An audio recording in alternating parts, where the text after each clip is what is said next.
আজকে তোরে বান্দির ভূত পাইছি, মাপচাসকে বান্দির ভূত, মাপচাসকে বান্দির ভূত, মাপচাসকে বান্দির ভূত।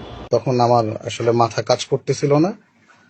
তখন আমি হয়তোবা মানসিক ভারসাম্যহীন ভাবে এই কথাগুলো বলছি, যেটা আমার মোটেই বলা উচিত হয় নাই।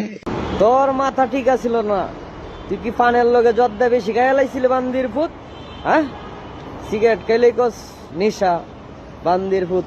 আর তোরা যে ফান কাজ 15টা 20টা 30টা চার দোকানতে লয়ে যাস, একটার পরে একটা মশলা দে জর্দা দে ফান কাজ, এই বান্দির ভূত।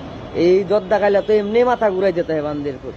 আর তুই উল্টা পাল্টা কথা কস। হ্যাঁ, বেদবের বাচ্চা বেদব, ভালো হয়ে যা শয়তান, নাইলে ধ্বংস হয়ে যাবি অমরুদের মতো ধ্বংস। শয়তানের ঘরে শয়তান। আমাকে আল্লাহর হস্তে মাফ করে দিবেন। আমার আসলে হিতাহিত জ্ঞান ঠিক ছিল না, এই জন্য আমি এটা বলে ফেলছি।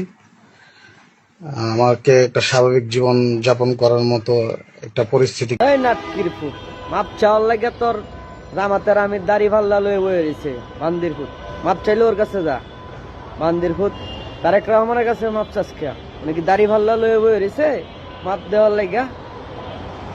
এই বান্দির ফুট, নাটকির ফুট। বাপ চাওয়ার মালিক হইলো উপর আল্লাহ, উপর আল্লাহ কাছে বান্দির ফুট মাপ চা।